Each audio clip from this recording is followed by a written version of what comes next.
Hello dear subscribers, today I will tell you how you can easily add low power mode to your control center here. So how you can do it.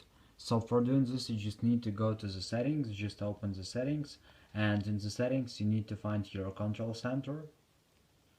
So just open it, and here you need to find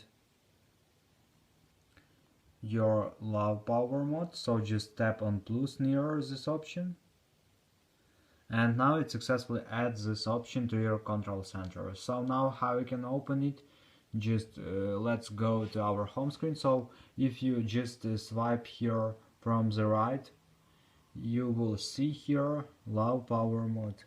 So here you can see it in your control center.